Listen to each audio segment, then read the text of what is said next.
Hello everyone, welcome to our channel. ఈరోజు recipe నాటుకోడి. ఎలాంటి మసాలాలు యాడ్ చేయకుండా క్విక్గా, ఈజీగా, టేస్టీగా ఎలా తయారు చేసుకోవాలో చూసేద్దాం. ముందుగా కళాయి తీసుకొని ఆయిల్ వేసేసుకుందాం. ముందుగా పచ్చిమిర్చి మరి చిన్నగా కట్ చేయకుండా మీడియం సైజులో కట్ చేసుకున్న ఆనియన్స్ని వేసుకోవాలి.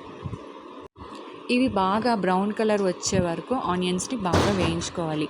ఆనియన్స్ బాగా వేగినప్పుడే కర్రీ టేస్ట్ చాలా బాగా వస్తుంది. ఇక్కడ మేము ముందుగానే నాటుకోడిని చిన్న చిన్న పీసెస్గా కట్ చేసుకొని వేయించుకొని పక్కన పెట్టుకున్నాం. అలా వేయించుకునేటప్పుడు అందులో సపరేట్గా ఆయిల్ ఏం వేయాల్సిన అవసరం లేదండి. ఆ ముక్కలకున్న వాటర్ కన్సిస్టెన్సీ డ్రై అయ్యే వరకు వేయించుకుంటే సరిపోతుంది. ఇక్కడ ఆనియన్స్ లైట్ బ్రౌన్ కలర్లోకి వచ్చాక ముందుగా కట్ చేసుకున్న టమాటోస్ని వేసుకొని మూత పెట్టి 5 నిమిషాలు మగ్గించాలి. చూసారా, టమాటోస్ సాఫ్ట్గా అవ్వాలి. ఈ టమాటోస్ ఆనియన్స్తో కలిసి ఆయిల్ సపరేట్ అయినంత వరకు వేయించుకోవాలి.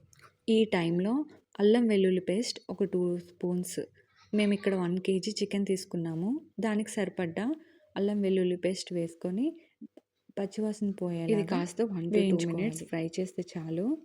ఇప్పుడు ముందుగా వేయించి పక్కన పెట్టుకున్న చికెన్ పీసెస్ని ఇందులోకి యాడ్ చేసుకోవాలి. ఈ చికెన్ పీసెస్కి ఈ తాలింపు బాగా పట్టేలాగా ఒక 2 minutes కలుపుకోవాలి. నాటుకోడి ఉడకడానికి కాస్త టైం పడుతుంది. ఈ ప్రాసెస్ని మనం ప్రెషర్ కుక్కర్లో కూడా చేసుకోవచ్చు, కానీ ఇలా చేసుకుంటేనే టేస్ట్ బాగుంటుంది. బ్యాచిలర్స్కి అయినా సరే, ఎవరైనా సరే ఇలా తక్కువ ఇంగ్రీడియంట్స్తో టేస్టీగా, హెల్తీగా, ఎక్కువ మసాలాస్ యాడ్ చేయకుండా ఈజీగా ఇంట్లోనే ఇలా నాటుకోడిని ప్రిపేర్ చేసుకోవచ్చు. ఇప్పుడు రుచికి సరిపోయే ఉప్పు, పసుపు, కారం వేసుకొని మరోసారి కలుపుకోవాలి. కింద అడుగు మాడకుండా జాగ్రత్తగా కలుపుకుంటూ ఉండాలి.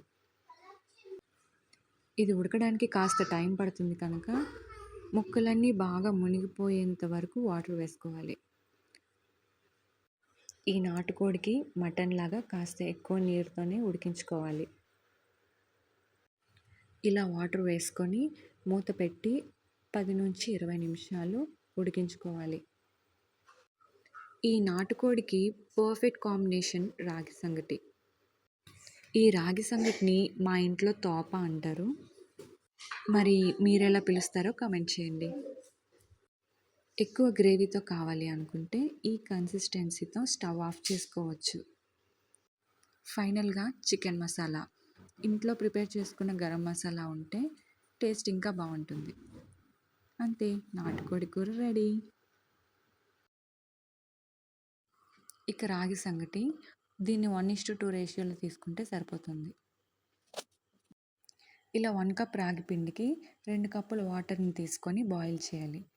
ఈ వాటర్ బాయిల్ అవుతున్నప్పుడే మన టేస్ట్కి తగ్గట్టు సాల్ట్ని కూడా వేసేసుకోవాలి. దీనిని ఒకేసారి కాకుండా కొంచెం కొంచెం వేసుకుంటూ కలుపుకోవాలి. స్టవ్ని హై ఫ్లేమ్లో కాకుండా మీడియం ఫ్లేమ్లో ఉంచి నెమ్మదిగా కలుపుకుంటూ ఉడికించుకోవాలి. ఇది ఒక 5 నిమిషాలు ఉడికించుకొని దించుకోవాలి. అంతే, రాగి సంగటి సర్వ్ చేసుకోవచ్చు. దీనిని వేడివేడిగా తింటేనే బాగుంటుంది. మేం చేసే ఈ నాటుకోడి, ఈ రాగి ముద్ద ఎలా అనిపించిందో మీ అభిప్రాయాన్ని కామెంట్స్లో చెప్పండి.